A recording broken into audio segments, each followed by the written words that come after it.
Halo, selamat sore teman-teman. Bertemu lagi dengan saya, Ibu Eunike, dosen Prodi Pendidikan Ekonomi Universitas Nusantara PGRI Kediri. Nah, teman-teman, sore ini saya akan mengajak teman-teman untuk bertemu kelompok oligopoli yang telah mengerjakan video proyeknya dalam kelas praktisi. Nah, itu di sana saya sudah ditunggu oleh teman-teman dari kelompok oligopoli. Selamat sore, teman-teman.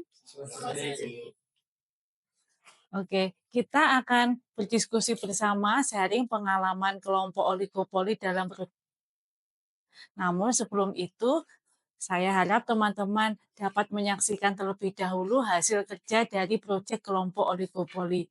Selamat menyaksikan.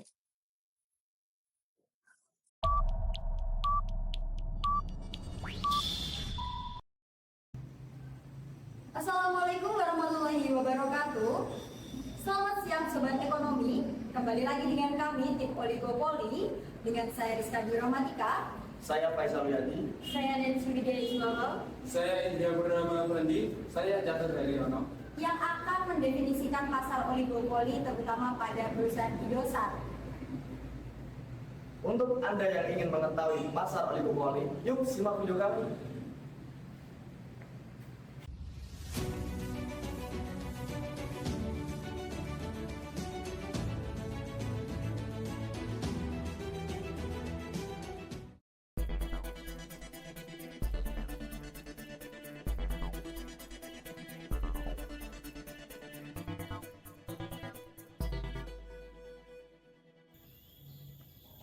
Selamat siang dan selamat datang di acara berita kami, UNP News yang akan menemani Anda selama beberapa menit ke depan. Pada siang hari ini, kami akan menjelaskan seputar topik yang sangat menarik, yaitu tentang karakteristik pasar oligopoli. Dengan saya Rizka Dwi Rahmatika yang ada di Studio 1. Dalam landscape Indonesia yang hanya didominasi oleh beberapa pemain besar, pasar oligopoli selalu menjadi sorotan. Salah satu contoh persaingan dalam pasar oligopoli yang akan kita bahas pada siang hari ini yaitu persaingan dalam bidang operator jaringan, dan kita akan membahas secara detail bagaimana persaingan pasar oligopoli dari pihak Indosat. Dari PT Indosat menyatakan pendapatan selama 2023 mencapai angka 24,7 triliun yang artinya naik 10% dari periode sebelumnya. Hal ini menjadikan Indosat sebagai salah satu perusahaan yang memiliki kemajuan cukup pesat selama beberapa tahun terakhir dan akan memungkinkan untuk terus berkembang selama beberapa tahun ke depan. Meskipun begitu, perlu diketahui bahwa untuk memasuki persaingan oligopoli memiliki persentase yang cukup kecil. Baik pemirsa, setelah ini mari kita saksikan kondisi terkini yang ada di lapangan dengan dua rekan saya yang sudah tersambung. Baik, sudah tersambung. Bisa dijelaskan bagaimana situasi terkini yang ada di lapangan? Baik, terima kasih dan selamat siang pemirsa UNP News dengan saya Indra Purnama Bandi yang saat ini sudah berada di lapangan. Bisa dilihat saat ini saya sedang berada di depan gedung Indosat yang menjadi tempat agenda observasi kita pada hari ini. Indosat menjadi salah satu contoh perusahaan yang tergabung dalam kompetisi pasar oligopoli. Sebelumnya, apa sih pasar oligopoli itu? Pasar oligopoli merupakan pasar di mana hanya didominasi oleh perusahaan-perusahaan besar yang bersaing dan berkompetisi di dalamnya. Sehingga tidak semua perusahaan dapat masuk dan bergabung dalam pasar oligopoli ini. Hal inilah yang menjadi alasan berdirinya saya di sini. Karena perusahaan operator jaringan Indosat ini menjadi salah satu contoh perusahaan yang terjun dalam pasar oligopoli. Untuk detail lebih lanjutnya tentang keterlibatan perusahaan Indosat dalam pasar oligopoli akan dijelaskan oleh rekan saya Catur yang sudah bersama dengan pihak Indosat. Terima kasih.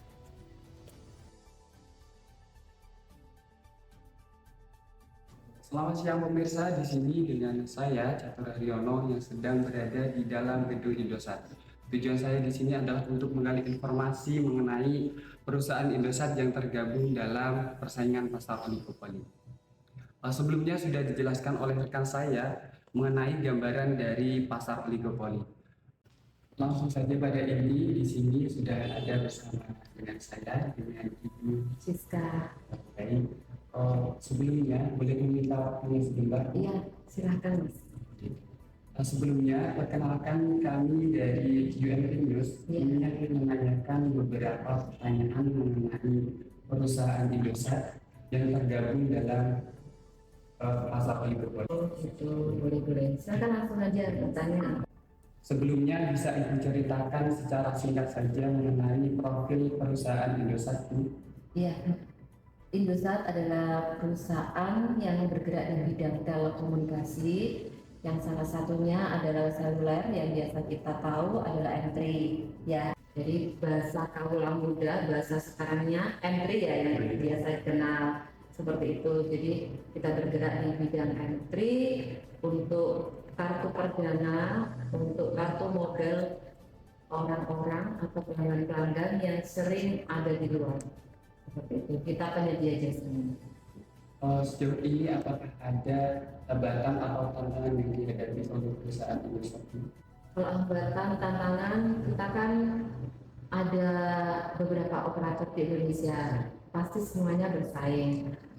Tantangan, hambatan, kita selalu berupaya untuk mengedepankan pelanggan, seperti itu Mas. Nah, inovasi unggulan dari Indosat sendiri ini apa?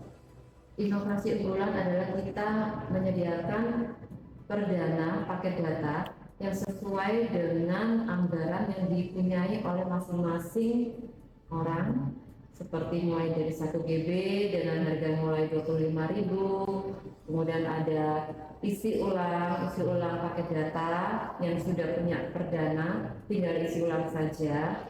Kalau belum punya perdana, langsung aja ke outlet untuk membeli perdana sesuai yang dibutuhkan oleh pelanggan. Jadi bisa 1 GB, bisa 0 GB, bisa 9 GB, sesuai yang dia butuhkan setiap harinya. Seperti itu. Lalu strategi apa yang dilakukan oleh Indosat untuk memenangkan persaingan? Kita strateginya adalah mengedepankan pelanggan. Jadi seperti jaringan kita benahi agar pelanggan nyaman dalam seperti sekarang kan kebanyakan memakai sosmed ya, IG, FB atau WA ya untuk buat telepon. Jadi jaringannya kita bagusin dulu agar pelanggannya nyaman menggunakan entry. Gitu. Selanjutnya mengenai biaya terbesar dari perusahaan Indosat ini dikeluarkan atau dialokasikan ke apa? Kita semuanya untuk jaringannya Mas ya. Kita kembali ke pelanggan, jadi kita banyakin jaringan-jaringan yang ada di Kota Kediri. Seperti itu. Jaringan tuh BTS itu loh Mas. Jadi kita banyakin di situ biar pelanggan dimanapun dia berada, mereka nyaman menggunakan entry. Selanjutnya, apakah ada efisiensi dana yang dilakukan oleh perusahaan Indosat ini? Kalau efisiensi kita di manpower, jadi karyawan kita itu kita padatkan sama Indosat. Jadi di setiap kota hanya ada marketing, sales, dan manajer. Jadi untuk back office kita semuanya di Surabaya di masing-masing regional. Sekian saja Bu. Ya, iya. Terima kasih. Sama-sama, semoga UNP-nya semakin sukses, Masnya semakin sukses ke depannya. Terima kasih. Sama-sama, Mas. Iya. Dari hasil wawancara tadi dapat disimpulkan bahwa perusahaan Indosat terlibat dalam persaingan pasar oligopoli. Sekian dari kami, saya Catur Haryono dan rekan saya Indria Purnama Pandi. kembali ke studio 1.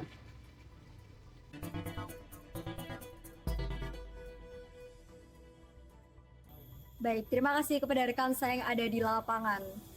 Pemirsa, mari kita saksikan sesi spesial kita pada siang hari ini dengan rekan saya yang ada di studio 2 untuk menambah wawasan terkait karakteristik pasar oligopoli. Kepada rekan saya yang ada di studio 2, saya persilahkan.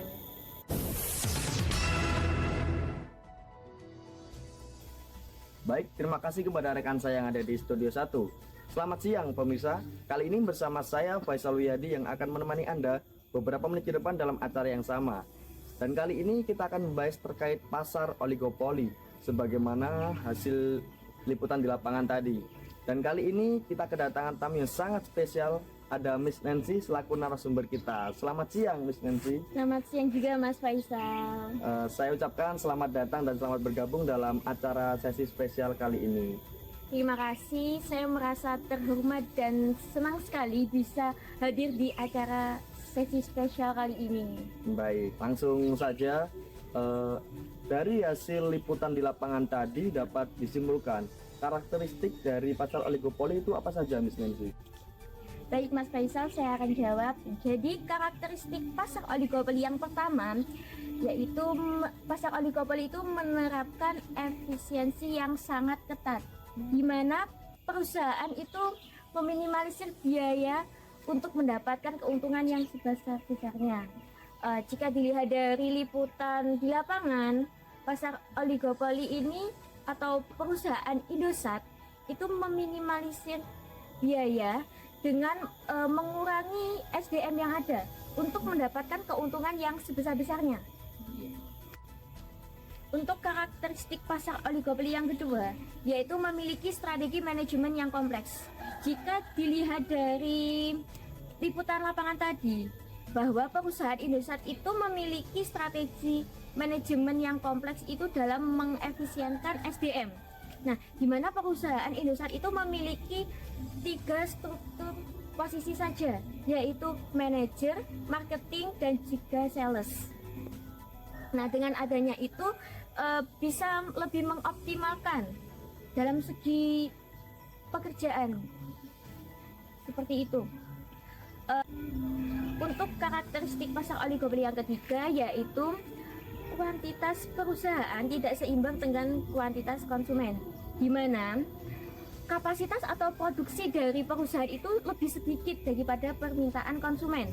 Jika dilihat dari data, perusahaan Indosat yang masih aktif itu sekitar 200,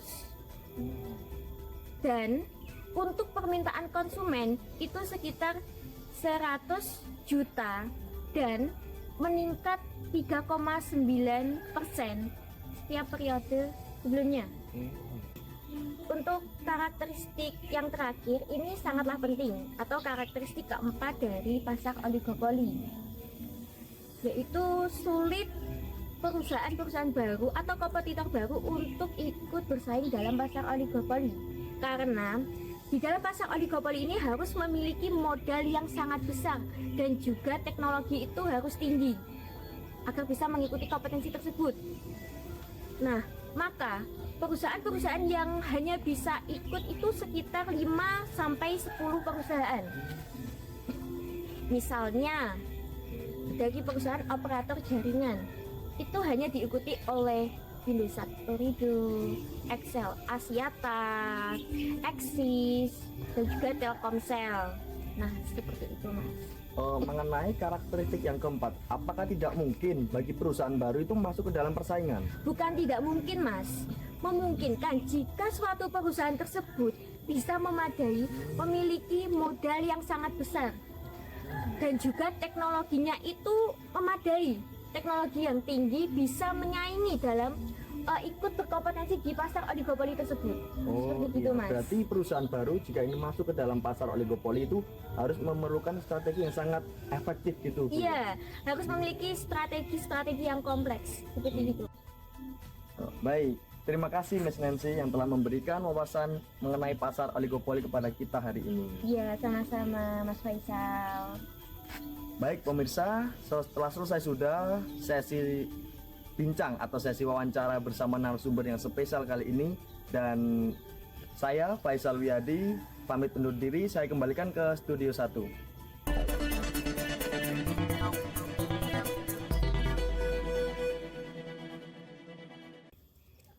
Baik pemirsa, sekian topik karakteristik pasar oligopoli saya akhiri. Terima kasih kepada pemirsa yang sudah menyaksikan UNP News pada siang hari ini. Dengan saya Rizka Dwi Rahmatika yang ada di studio 1, pamit undur diri dan sampai jumpa di edisi selanjutnya. Terima kasih kepada kalian yang telah menyaksikan video ini sampai akhir. Sampai jumpa dalam edisi berikutnya.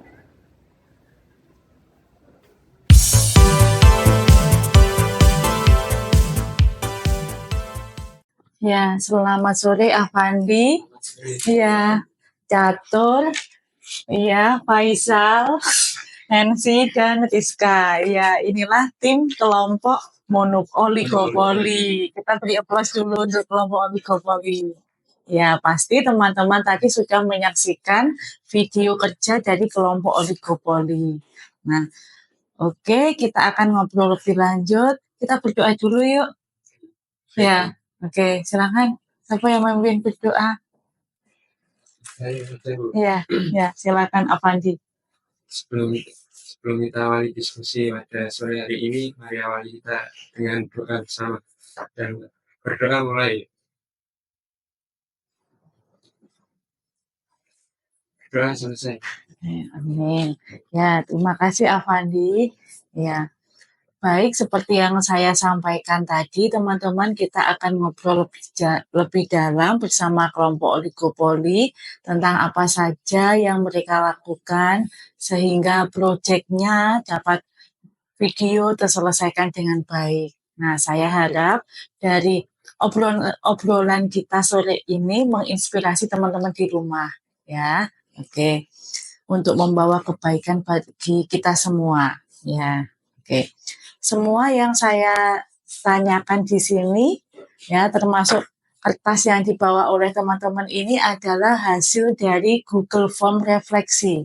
Ya, jadi semua pertanyaan ini berdasarkan tulisan juga teman-teman di sini. Pada pertemuan terakhir di kelas praktisi, kemarin saya memberikan angket, ya, harus diisi berupa Google Form untuk refleksi. Di angket itu teman-teman ini memberikan testimoninya, ceritanya, pendapatnya, begitu.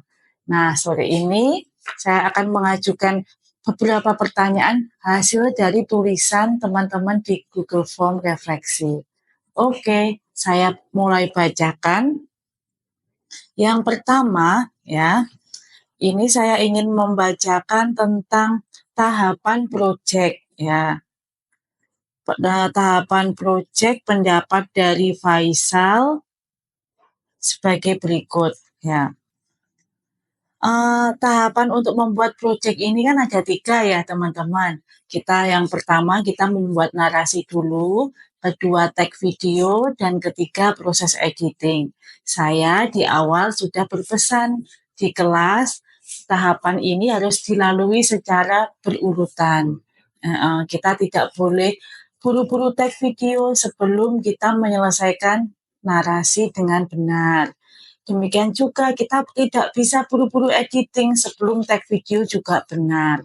Waktu itu salah satu pertanyaan di Google Form refleksi, saya minta pendapat menurut kalian mengapa harus dikerjakan secara berurutan ketiga tahap ini. Kemudian Faisal menyatakan mengapa proyek video harus dilakukan secara bertahap karena tiap tahap ini berurutan sejak tahap pertama menjadi dasar atau pedoman bagi berjalannya tahap selanjutnya. Jika kelompok melewati tahap 1, penyusunan skrip tidak atas koreksi dosen, maka otomatis pelaksanaan tahap 2, yaitu tag video, tidak akan terstruktur dengan semestinya. Bahkan bisa jadi dapat membelok dari arah materi. Ya, oke. Benar Faisal, itu tulisan Faisal? Iya, benar. Oke. Faisal bisa bantu saya menjelaskan pada teman-teman yang dimaksud harus atas koreksi dosen seperti apa, dan kalau tidak dikoreksi dosen nanti bisa membelok dari materi seperti apa. Baik, Oke, silakan. Maksud dari penjelasan saya itu seperti ini. Jika dari tahap pertama itu kan tahap revisi, di mana itu ada pembenaran kosakata maupun materi dari dosen. Nah, itu kan nantinya yang akan jadi pedoman di skrip, di narasi. Nah, kan kita melakukan tag video itu kan sesuai dengan narasi yang sudah terstruktur, baik materinya maupun kosakata yang secara benar. Nah, kalau di tahap revisi itu nggak dilalui, ibaratnya langsung meloncat ke tahap 2, kan otomatis tahap 2 ini kan tag video, di mana itu menyampaikan isi materi yang sebenarnya dari kami oligopoli. Nah, jika tahap 2 ini nggak berdasar pada revisi yang benar, maka penjabaran di dalam video ini akan salah dari materi. Contohnya itu pada saat di penjelasan materi oligopoli itu kan dikuasai oleh beberapa perusahaan. Nah, itu bisa saja kami itu salah tulis hanya dikuasai oleh satu perusahaan. Kan itu satu perusahaan sudah mengarah ke materi lain, materi monopoli. Nah, Oke. sebetulnya kesalahan kecil seperti itu berakibat fatal gitu. Oke, ya terima kasih penjelasannya Faisal. Nah, itu. Namun begini, saya banyak menjumpai kasus di mana mahasiswa itu pengennya buru-buru cepet-cepet tag video. Nah, bisa saya dibantu dijelaskan kira-kira mengapa ya teman-teman itu kok pengennya cepet-cepet tag video atau lebih menyukai tahap tag video gitu rasanya dibanding tahap harus melewati tahap yang lainnya atau dibanding harus melewati tahap narasi dulu. Menurut teman-teman kenapa? Izin. Iya, boleh?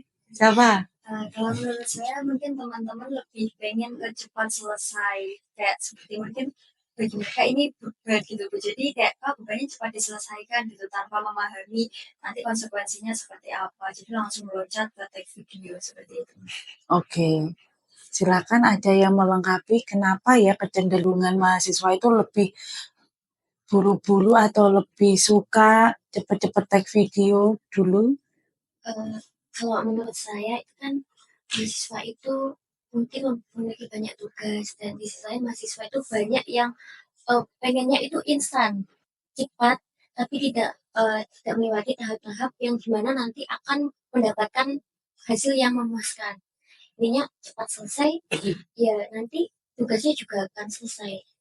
Tanpa memikirkan seperti yang dikatakan Rizka tadi, tanpa memikirkan konsekuensi nanti ke depannya hasilnya dari video tersebut itu seperti apa. Oke. Nah, ngomong-ngomong tentang beban, apakah kalian juga menganggap kemarin tugas ini sebagai beban seperti itu? Kalau saya Bu, kan dalam kuliah itu ada beberapa mata kuliah Bu. Nah itu kalau ada tugas yang di waktu bersamaan itu kan menjadi gimana sih ya? Lebih ke ya beban itu tadi Bu. Itu. Oke. Ya, tanggung jawab yang harus kita selesaikan. Ya. Kalau yang lainnya? Kalau dari saya, kalau masalah menyebutkan beban itu kayak sebuah tanggung jawab. Cuman kayak kalau misalkan kita belum menyelesaikan itu kayak ada di pikiran kayak masih ada yang belum dituntaskan seperti itu. Jadi kayak pengennya tuh cepat menuntaskan kayak. Jadi itu mungkin yang membuat teman-teman langsung loncat ke step selanjutnya. Oke. Menurut saya itu malah justru rasa yang baik. Rasa yang bagus itu indikator yang baik. Karena ada di mana juga kasus yang seseorang walaupun ada tugas tapi nggak ngerasa apa-apa. Nah, ini suatu tanda-tanda yang baik. Ada perasaan kepikiran, belum terselesaikan. Nah, gitu. Itu mencerminkan kalau mahasiswa tersebut punya rasa tanggung jawab. Iya, begitu. Nah, menurut teman-teman, bagaimana ya cara menyikapi meskipun ada tugas yang bersamaan datang, tapi kita tetap tenang, fokus, mengerjakan gitu, ya tidak tadi kan ada yang berpikir beban, berat, dan lain sebagainya, tetapi tetap punya stability, ketenangan sehingga semuanya dapat terselesaikan dengan baik, terstruktur, sistematis, hasilnya juga memuaskan. Menurut teman-teman bagaimana caranya? Menurut saya, ya silakan Nancy duluan. Habis itu catur ya. Kalau menurut saya itu kita harus bisa pintar-pintar memanajemen waktu dalam mengerjakan tugas. Nah kita lihat dulu deadline yang paling mendaki itu kita kerjakan terlebih dahulu. Nah kalau misalnya kita ada waktu longgar untuk mengerjakan tugas, kita kerjakan dulu sampai selesai. Begitupun seterusnya ada tugas kita harus maksimal mungkin untuk mengerjakannya. Tapi kalau saya sendiri mungkin ada selingan seperti ya selawatan atau apa healing iya. gitu kalau pribadi saya. Oke, itu untuk kita kekuatan kita ya, Iya. cari kekuatan. Iya, untuk tetap stabil. Soalnya kan saya mungkin ada beberapa teman itu yang overthinking tentang tugas ya, termasuk saya. Dan saya harus semaksimal mungkin bisa menstabilkan bagaimana saya menyikapi akan banyaknya tugas seperti itu. Dan nyatanya itu menjadi pengalaman saya sendiri. Ketika melewati selama 3 semester ini, saya bisa menuntaskan tugas-tugas yang mungkin yang tugasnya banyak dan juga deadline yang sangat berdekatan. Oke, ya Catur gimana? Kalau saya, menurut saya itu mengerjakan yang lebih mudah, dirasa lebih mudah terlebih dahulu. Dan juga yang kelihatannya mepet dengan deadline itu apa. Oke, Jadi, mudah duluan itu yang kita kerjakan. Iya. nanti kalau sulit, kita bisa jalan dengan pelan-pelan dengan tanya dengan teman-teman juga. Oke, itu salah satu tipsnya. Ya, cari yang mudah dulu atau yang dekat dengan deadline dan jangan lupa untuk berdoa, sholawatan itu kekuatan kita. Ya, memangnya teman-teman overthinking dalam tugas-tugas menyelesaikan tugas-tugas itu misalnya overthinking pikiran-pikiran apa sih? Kalau dari saya pribadi itu takut salah, terus takut nanti mepet deadline terus enggak maksimal, nggak terselesaikan seperti itu. Takut lebih ke sebenarnya takut saja sih. Takut yang nggak jelas. Iya. Takut yang nggak. Kalau overthinking tuh awal mulanya itu karena ketakutan dari kita sendiri, pemikiran dari kita sendiri. Sebenarnya kan itu suatu hal yang masih belum terjadi. Oke, kalau para cowok-cowok apakah juga mengalami overthinking dalam mengerjakan tugas? Biasa. Iya. Ya. Mungkin pemikirannya nanti kalau mepet, dikerjakan mepet, untuk revisinya juga nggak bisa gitu. Nanti nilainya bagaimana gitu. Oke, bukan ke arah takut. Ya, ada takutnya juga nanti kalau tidak terselesaikan itu tadi bagaimana. Oh ya, perasaan khawatir. Iya, oke. Kemudian cara menerjang rasa takut itu gimana? Yes, kita harus berani mencoba. Kalau kita nggak mencoba ya cuma dipikirkan toh. Ya. Nggak bakal selesaikan tugas-tugas kita. Oke, tetap harus bergerak, action, nggak cuma memikirkan siang dan malam ya. Harus kita positif, nanti hasilnya akan bagus sesuai dengan kemampuan kita. Oke, dari segala macam pengalaman overthinking, berapa persen itu yang nyata ternyata kejadian beneran? Sedikit sekali toh. 5-10% mungkin. Oke, nggak ada sampai 100% ternyata enggak. Ya, itulah ternyata pikiran-pikiran yang takut, khawatir yang dipikirkan itu loh hanya ya tidak kejadian juga kok ya 5% bahkan dari 100% ya. Bisa dikatakan itu angan-angan yang tidak perlu gitu loh. Oke, good, angan-angan yang tidak perlu ya. Maju saja teman-teman ya. Nah, ngomong-ngomong tentang tahap 1 yang menyusun narasi sampai benar, ya kelompok oligopoli ini pemecah rekor sampai 6 kali ya. Di antara saya tag video bersama kelompok-kelompok yang lain yang memecahkan rekor ini kelompok oligopoli sampai 6 kali ya. Tanggal 17 November revisi, 21 November revisi, 23 November revisi, 4 Desember revisi, 5 Desember revisi, 6 Desember revisi. Akhirnya benar. Nah, ngomong-ngomong perasaannya gimana? Kalau saya umumkan di grup itu ya, silakan direvisi kembali. Ya, kelompok oligopoli itu perasaannya gimana? Apa ini? Ini kalau respon saya pertama kalau lihat chat bumi, waduh, oponnya. Ya. Tapi dengan revisi tersebut bisa jadi pelajaran buat kita, Bu.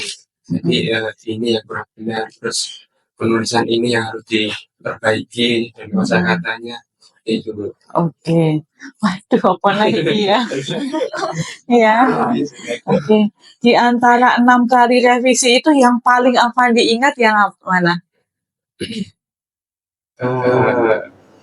Di bagian dialog dengan pihak yang satu. Itu kan harus gimana ya? Harus formal karena berkaitan dengan pihak luar ini. Kosakatanya itu ditata lebih baik-baik. Oke. Sebelumnya seperti apa lalu saya bilang apa itu? Ingat? Lupa. Oke. Ini kan revisi sampai 6 kali. Ya. Apa yang membuat teman-teman kemarin ikhlas menjalani revisi sampai 6 kali? Kalau tidak dikerjakan mungkin tidak akan selesai. Jadi dilalui saja. kalau tidak diselesaikan nanti tahapan selanjutnya tidak akan jalan jadi tidak diselesaikan. Oke, di hati kecil itu ada tetap ada rasa optimis nggak? Oh, misalnya, oh ini revisi lagi, tapi aku yakin mesti selesai. Oh revisi lagi, atau mulai timbul keraguan? Sudah optimis. Tetap optimis. Oke. Kenapa optimis ini pasti bisa? Karena ada keyakinan kalau kita menjalani pasti bisa gitu. Oke. Belum mencoba tidak bisa. Oke. Ada yang mau nambahkan lagi?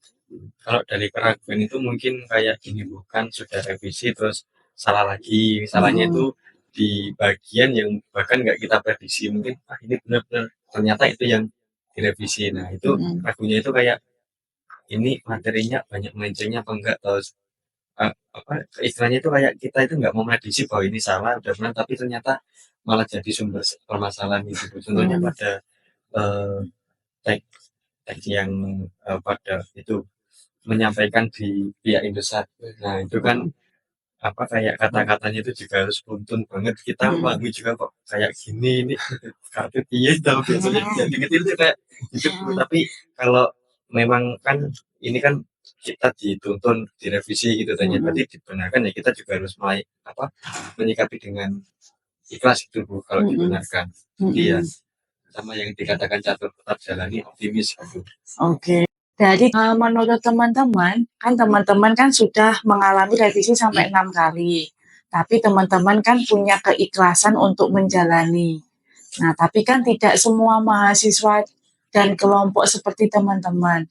Ada yang putus, sudahlah gitu. Ada yang nggak dilanjut dan lain sebagainya gitu. Menurut teman-teman, apa yang membuat teman-teman yang lain menyerah itu? Mungkin kurang koordinasi dengan kelompoknya juga. Gitu. Jadi banyak miskomunikasi juga. Jadi yang satu ininya gini, yang satu ininya gini, jadi beda jalur. Oke. Apa yang harus dipikirkan supaya kita tidak takut jika harus merevisi lagi? Tetap optimis saja gitu. Optimis, berpikir positif bahwa apa yang kita dapatkan dari revisi itu bisa menjadikan kita lebih baik. Oke. Ada yang lain? Kalau dari saya pernah dengar pepatah bahwa kalau kita berhasil menjalankan sesuatu, kita pasti akan merasakan sebuah kelegaan atau euforia gitu. Jadi kayak apa ya, kalau kita itu ada beban seperti kayak gini, ada step yang belum terjalankan, percaya kayak mikir, kalau aku berhasil menjalani ini pasti kayak leganya tuh kayak sensasinya wah kayak gitu. Kalau dari saya gitu. Oke, teman-teman juga merasakan kelegaan, kepuasan itu setelah menyelesaikan proyek ini? Sangat ya.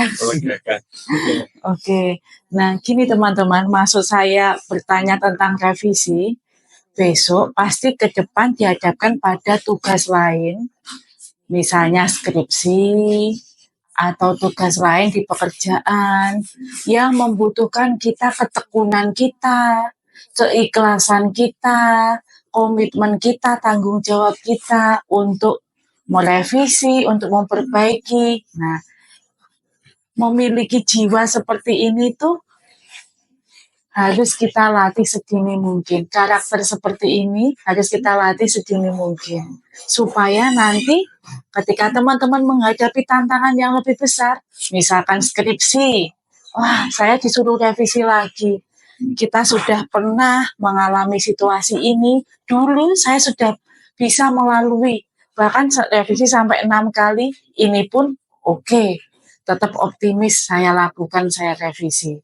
Itu. Ini harapan saya untuk melatih teman-teman juga kuat, ikhlas, ya, tekun, komitmen, dan tanggung jawab. Oke. Kita lanjutkan. Oke. Dalam Google Form refleksi, Faisal juga menyatakan dosen sangat mendorong mahasiswa bertanggung jawab dan berpikir kritis. Saat dosen menjelaskan materi, dosen memancing kemampuan berpikir mahasiswa dalam mengungkapkan pendapatnya dengan menanyakan berbagai hal yang baru atau hal yang sangat menarik dari materi. Nah, ini berarti berhubungan dengan pembelajaran di kelas. Ya, dari refleksi Faisal berarti pembelajaran di kelas ini banyak diskusi dan kemampuan berpikir kritis. Karena dosen menanyakan berbagai hal yang baru atau yang sangat menarik terhadap materi. Oke. Contohnya seperti apa, Faisal? Contohnya itu seperti intinya hal yang barunya itu kalau saya pribadi itu yang saya rasakan itu saya sudah menemui hal itu namun belum bisa menjabarkan ternyata ini pengertiannya seperti ini. Contohnya pada saat free rider atau pada saat materi free rider dan barang publik tuh. Nah, itu kan penjelasan free rider kan intinya kayak istilahnya kayak benalu gitu kan. Orang yang penumpang gratis. Penumpang gratis dan juga barang yang awalnya milik umum ternyata milik pribadi. Nah, bisa dikatakan kan kayak korupsi gitu kan. Nah, itu kan sebenarnya itu saya sudah menemui di kehidupan sehari-hari, tapi setelah kelas praktisi saya lebih paham ternyata itu pengertian dari free rider dan juga barang publik ke sendiri ke badan semi publik. Nah, contohnya seperti itu. Oke, ya.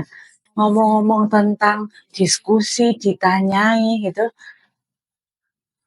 apakah kalian tidak merasa terganggu kalau saya bertanya di kelas, misalnya pendapatmu bagaimana Catur, pendapatmu bagaimana Afandi gitu?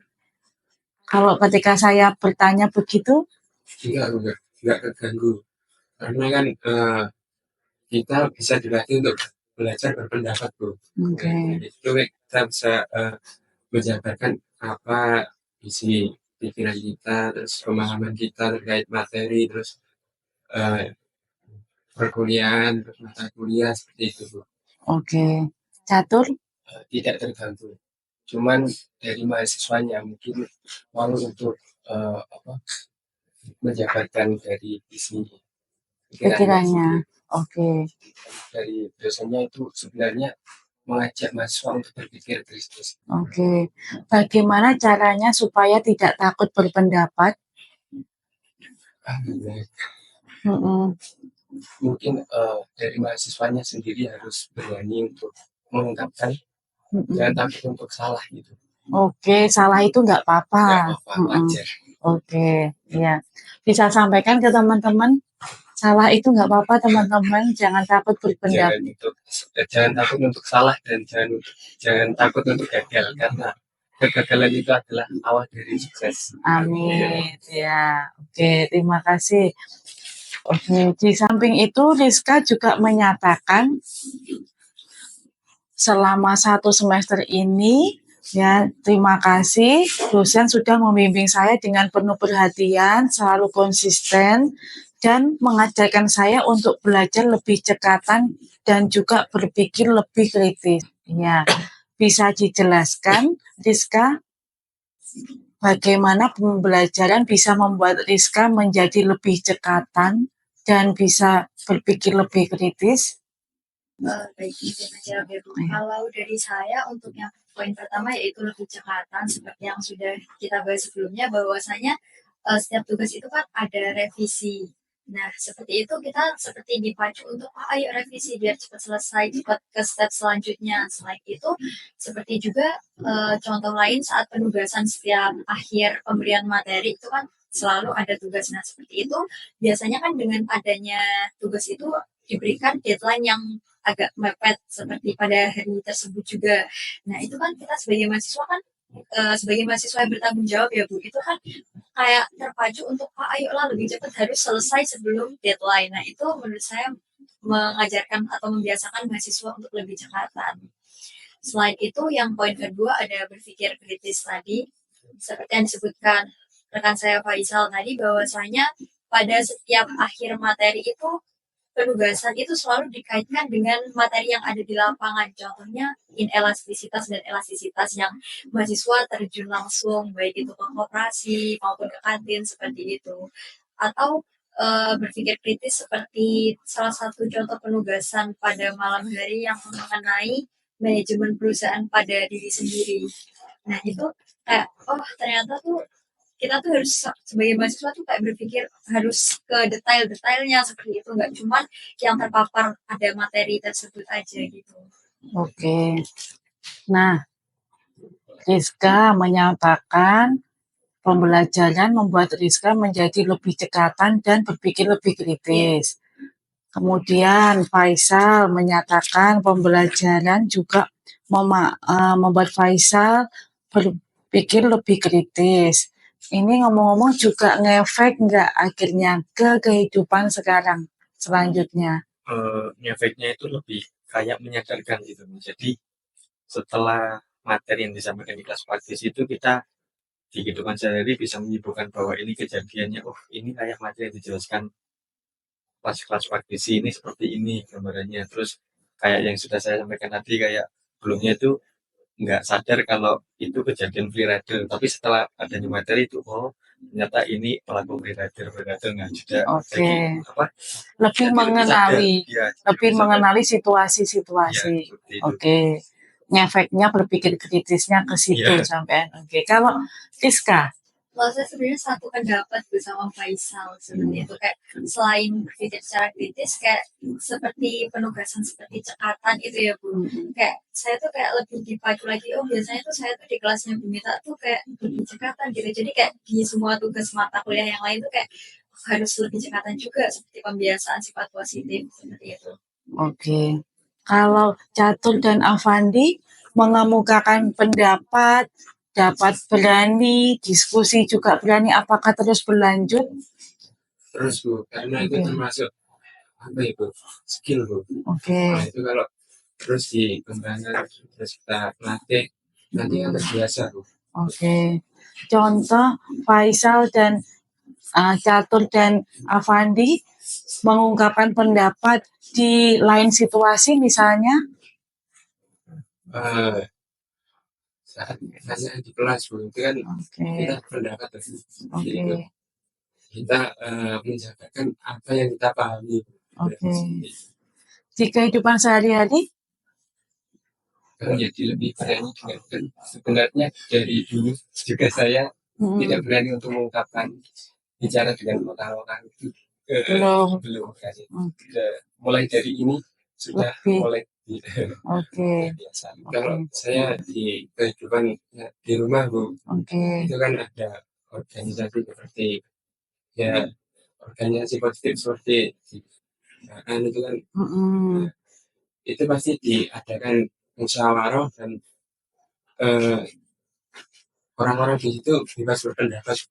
Faisal menyatakan dengan mengerjakan proyek video dan melakukan survei langsung terhadap kondisi di lapangan, ini di Indosat ya, kemarin ya, membuat saya semakin memahami benar isi materi. Contohnya dengan kegiatan wawancara dengan narasumber. Dengan hal itu saya dapat mengetahui arti materi ini dalam kehidupan sehari-hari. Oke. Nah, ngomong-ngomong tentang wawancara dengan Indosat kemarin, Bu Siska, kemarin Catur, Avandi ya yang bertugas untuk wawancara. Iya.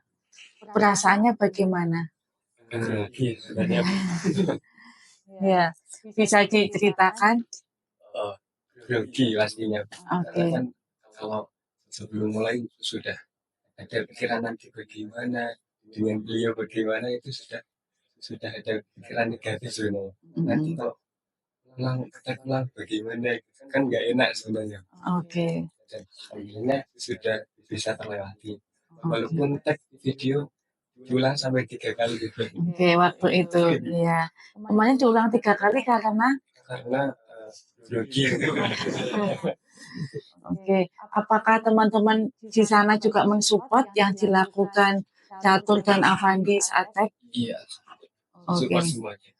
Contoh bentuk supportnya seperti apa? Kan dari hasil tag pertama kan kurang sesuai.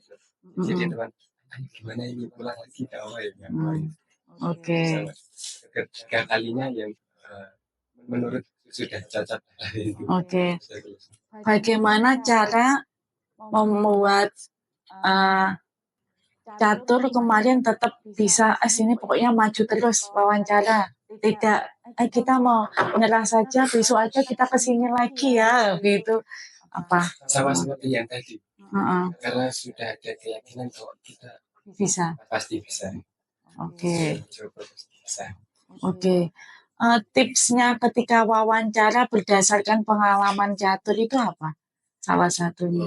Kalau tips sebenarnya belum aja, cuman jalannya aja dulu kan sudah ada apa step yang harus kita tanyakan ya, kita pelajari terlebih dahulu. Oke. Sebetulnya tiap tahap itu ada kesulitan masing-masing. Tahap narasi kesulitannya revisi. Kalau tahap tag kesulitannya apa? Kalau tahap editing kesulitannya apa? Silakan. Menurut saya pribadi itu kalau di tahap tag itu kesulitannya yang pertama itu yang jelas waktu, bukan waktu tag video itu kan juga membagi waktu sama kesibukan lain. Nah itu kadang itu bentrok antara sesama anggota. Jadi aku nggak bisa. Jadi kan misal ada yang nggak bisa satu tapi yang berempat bisa kan, yang satunya nggak enak bu kayak apa mereka sudah bisa akhirnya menyekip kegiatannya pribadi ikut di kelompok. Nah itu mungkin yang pertama di waktu. Terus yang kedua itu kan pemahaman materinya itu juga nggak sebegitu luas gitu bu. Nah itu kan yang membuat bolak-balik tagnya di situ. Terus sama kayak tipe pengucapan contohnya pada saat di narasi itu selamat pagi itu selamat siang. Nah sesepele itu membuat lama gitu bu. Jadi kayak canda-candanya juga yang buat lama tag gitu. Oke. Kalau kesulitan editing tahap 3? Kalau kesulitan editing itu ya yang pertama itu mencari referensinya. Nah ini mau dibuat seperti apa videonya. Kalau di berita ini berita seperti apa. Terus, kreativitasnya. Ya lebih di kreativitas. Oke. Kemarin kelompok sempat terjadi perbedaan pendapatkah yang agak cukup tajam gitu?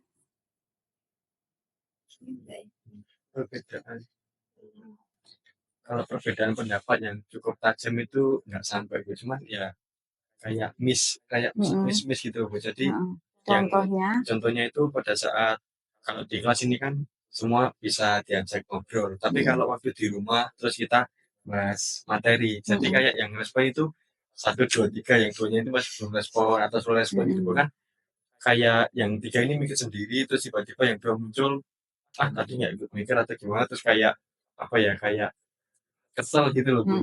Rasa seperti itu sering terjadi. Oke. Bagaimana cara menyikapi permasalahan-permasalahan supaya tetap solid kelompok? Kalau menyikapi agar tetap solid itu intinya yang pertama itu saling memahami bu. Saling memahami antara anggota, ini anaknya seperti apa, jadi mulai dari karakteristik orangnya ini seperti apa, terus sama kesibukannya. Jadi kita nggak boleh egois juga kayak harus jam ini bahas ini, harus gini kan. Itu kalau kita free bisa, tapi kalau teman-teman anaknya sibuk acara ini kan juga kita juga toleransi gitu lah, nggak boleh egois. Dari situ. Oke, ada perasaan itu ya Iya, untuk ya menghargai juga kesibukan teman yang lain. Tadi ketika tadi ketika Avandi dan Catur yang dikasih tugas untuk melakukan wawancara, ada perasaan nggak, kok saya yang diserai tugas ini oleh teman-teman kelompok gitu? Kalau saya menerima sih. Oke, selalu happy ya. Ya. Ya, karena kalau wawancara di luar itu kan menurut saya pengalaman baru, hal baru, Bu. Mm-mm. Terus kemarin kan yang diwawancara itu Indosat, Mm-mm. instansi besar, Bu. Mm-mm. Nah, itu gimana ya dia? Jadi apa ya, penasaran, Bu, seperti Oke, apa Indosat itu. heeh.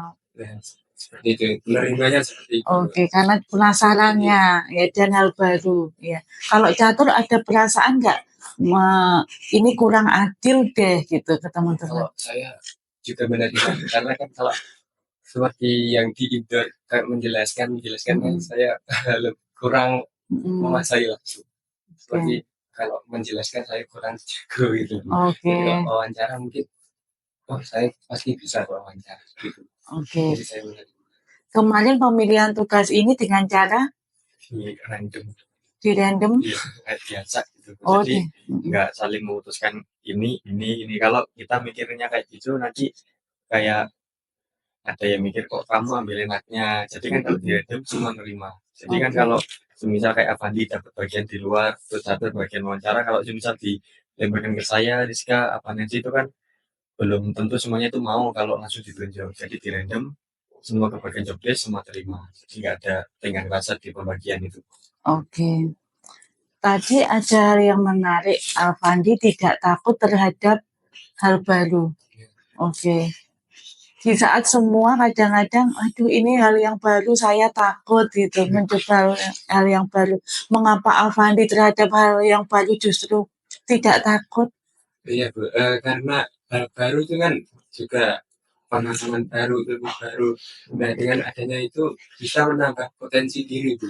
Oke. Lebih berkembang, lebih wawasannya lebih luas, seperti itu. Oke. Kalau takut kan ya di situ-situ saja, Bu. Hebat ya. Oke, ya saya suka semangatnya. Nah, ini yang terakhir ya, ada statement menarik di Google Form ya, yang disampaikan oleh Rizka. Nah, Rizka menyatakan mahasiswa harus berprinsip kepada asas ketuhanan yaitu jujur dan bertanggung jawab atas dirinya. Nah, baru kali ini ya, saya menerima uraian di Google Form itu yang menyebutkan asas ketuhanan, Rizka. Ya. Nah, coba Rizka jelaskan mengapa Rizka menuliskan ini mahasiswa harus berprinsip kepada asas ketuhanan, yaitu jujur dan bertanggung jawab atas dirinya. Sebelumnya terima kasih saya ucapkan atas pujian dari statement saya. Kalau menurut saya asas ketuhanan ini merupakan salah satu prinsip yang harus melekat dalam diri setiap individu, baik itu yang melibatkan pihak eksternal maupun seperti proyek yang melibatkan eksternal maupun hanya yang kita secara individual. Dalam hal asas ketuhanan ini kenapa harus melekat pada setiap individu? Karena menurut saya kita ini sebagai makhluk sosial, makhluk yang diciptakan oleh Tuhan ini tidak luput dari pengawasan Tuhan, di mana ini setiap perbuatan yang kita lakukan ini akan dipertanggungjawabkan pada Tuhan Yang Maha Esa, seperti itu. Oke, luar biasa. Iya. Di sini Rizka menyampaikan kita itu bertanggung jawab itu bukan kepada dosen, bukan kepada yang lain, tapi bertanggung jawab itu juga atas dirinya sendiri. Iya, iya. Menurut saya pada diri sendiri itu melatih sifat kita ke arah yang positif. Saat kita sendiri tidak bisa bertanggung jawab kepada diri sendiri, bagaimana kita bisa bertanggung jawab kepada tugas yang diberikan orang lain kepada kita, seperti itu. Oke, ya luar biasa. Nah, terima kasih teman-teman. Banyak sekali hal positif yang dibagikan. Nah, di akhir ini saya ingin masing-masing teman-teman untuk memberi pesan kepada teman-teman juga yang menyaksikan ini pasti sesama mahasiswa, ya. Pasti sama-sama mengerjakan tugas, ya. Mungkin mereka sedang overthinking, mungkin mereka sedang takut hal baru, mungkin mereka sedang khawatir, atau kurang berkomitmen tanggung jawab atas diri sendiri atau yang lain, situasi yang lain. Nah, saya harap teman-teman bisa memberikan kata-kata bijak yang membuka pandangan teman-teman yang menyaksikan atau kata-kata semangat yang membukakan, yang mencerahkan teman-teman yang menyaksikan. Persiapan terbaik untuk hari besok adalah melakukan yang terbaik pada hari ini. Lanjut. Untuk teman-teman, pesan dari saya, jangan takut atau khawatir untuk mencoba sesuatu hal yang baru, di mana hal baru tersebut pasti akan membuat kita menjadi lebih berkembang dan lebih maju dari yang sebelum-sebelumnya. Untuk teman-teman dari saya, untuk selalu berani dan jangan takut, berani dalam mencoba hal baru, dan juga jangan takut untuk kegagalan, karena bukan kegagalan yang membuat kita takut, melainkan ketakutan itu yang akan membuat kita gagal nantinya. Untuk teman-teman, jangan takut untuk mencoba dan jangan takut untuk gagal, karena kegagalan itu adalah awal dari kesuksesan. Terakhir, ya. Untuk kalian yang menonton ini, jangan terburu-buru mengukur diri kita tidak mampu melewati hal tersebut karena sebelum mencoba, karena semua itu harus dipaksa lalu terbiasa. Pesan-pesan yang sangat luar biasa, ya teman-teman. Ya, jangan buru-buru mengukur diri kita. Iya, padahal kita itu bisa lebih dari itu. Oke. Dan jangan keburu takut duluan. Juga mari kita berikan yang terbaik untuk hari ini sebagai kesiapan kita hari esok. Oke, terima kasih. Sekali lagi saya ucapkan pada kelompok Olimpiade atas waktunya. Sampai jumpa di semester depan ya. Kita tetap semangat ya untuk menyambut semester genap. Oke, ya. Kita berjumpa lagi di lain kesempatan. Semoga teman-teman di rumah yang menyaksikan juga mendapatkan hikmah dan mendapatkan manfaat dari percakapan sharing kita pada sore hari ini. Oke, kita tutup pertemuan hari ini dengan kita sampaikan salam belajar Pancasila. Oke. Siapa yang mau maju saya? Maju kita bersama-sama. Salam belajar Pancasila. 1, 2, 3. Salam pelajar Pancasila. Sampai jumpa.